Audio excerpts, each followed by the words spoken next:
জিনিসগুলো দেখো কত সুন্দর, বাটারফ্লাই হচ্ছে, তেঁতুলের আছে, তারপরে হচ্ছে চালতা, এত হচ্ছে এখানে আছে।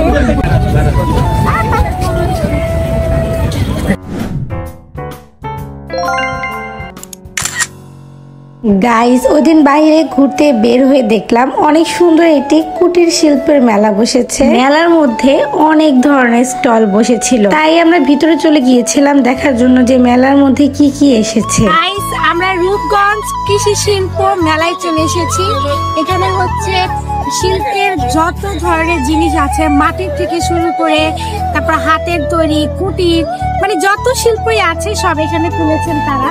অবশ্য মেলাটা এখনো সম্পূর্ণ তৈরি হয়নি, এখনো কিছু কিছু স্টল বাকি রয়েছে।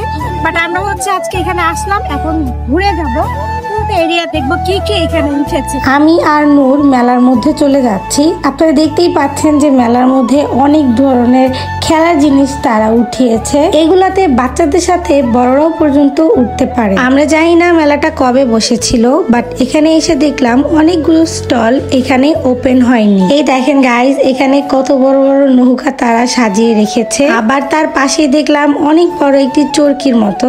এটা মূলত আগে আমাদের ঢাকায় শিশু পার্কে দেখতাম। অনেকদিন পর আজকে এখানে এটা দেখতে পেলাম। আমার মেয়েও এই মেলাতে এসে অনেক বেশি এনজয় করেছে, কারণ এখানে রং বেরঙের অনেক জিনিস রয়েছে। দেখেন কি সুন্দর সুন্দর বাবুই পাখি বাসা, কত সুন্দর লাগে। দেখেন এগুলো ঘরে সাজালে কিন্তু অনেক বেশি সুন্দর লাগবে। এগুলো হচ্ছে বাবুই পাখি বাসা, ঘরে সাজানো।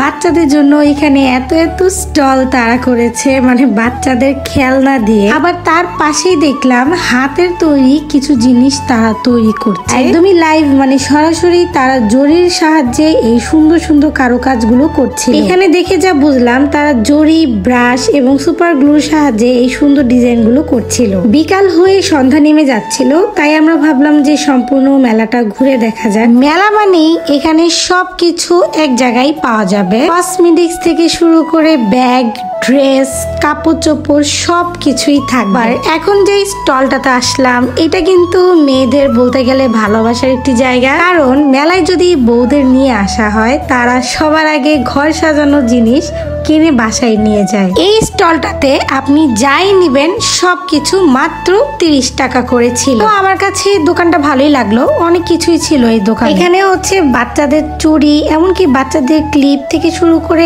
নানান রকমের জিনিস এখানে সেল করছিল। পরে চলে আসলাম একটি আমরা ব্যাগের দোকানে। এখানে ব্যাগের নানান ধরনের কালেকশন ছিল মাত্র 150 টাকা করে। আমার কাছে মনে হয়েছিল যে না, একদম রিজনেবল প্রাইসের মধ্যে জিনিসগুলো ছিল, যে কেউই অ্যাফোর্ড করতে পারবে। ওইখান থেকে বের হয়ে আমরা একটু সামনে আসি। এখানে দেখলাম যে অনেক ধরনের ক্লিপ বিক্রি করছিল বড়দের জন্য, বাট একটু দাম বেশি চাচ্ছিল। আর দেখেন গাইস, সামনে আসার পরে দেখি এত সুন্দর সুন্দর আচার নিয়ে তারা বসেছিল। এটা নাকি তাদের হোমমেড আচার ছিল, মানে বাসায় বানানো আচার, যেটা আমাদের মা দাদিরা বানিয়ে থাকে। অনেক টাইপস এর ক্যাটাগরির আচার তারা সেল করছিল। এই স্টলটা হচ্ছে এই মেলার সবচেয়ে বেশি আকর্ষণীয় জায়গা, কারণ এখানে মেয়েদের ক্রোকারিজ আইটেম সেল করা হচ্ছে। বাণিজ্য মেলাতে গেলে যেভাবে দেখা যায় একটা কিনলে একটা ফ্রি, সো এখানেও কিন্তু একটা কিনলে 10টা ফ্রি দিচ্ছে তারা। তোমাদেরও যদি এই আইটেম গুলো কিনতে ইচ্ছা করে, অবশ্যই এই রূপগঞ্জ কুটির শিল্প মেলায় চলে আসবে। অনেকটাই আমরা ঘোরাঘুরি করে ফেললাম, এখন বাসায় যাওয়ার টাইম। বাসায় যাওয়ার রাস্তায় ও এই বাবল ফুলানো গুলো দেখতে পেল। ওরা আবার এগুলো অনেক বেশি পছন্দের, বাসায় থাকলে একা একা এগুলো দিয়ে খেলা করে। এর জন্য এখান থেকে একটি বাবল মেশিন ওকে কিনে দিলাম। আজকে রূপগঞ্জের কৃষি ও কুটির শিল্প তো আপনাদের পুরোটা হচ্ছে ঘুরিয়ে দেখালাম। কেমন লাগলো অবশ্যই কিন্তু কমেন্টে জানাবেন, এবং আমাদের সম্পূর্ণ ভিডিওটি দেখানোর জন্য আপনাদের অনেক অনেক ধন্যবাদ।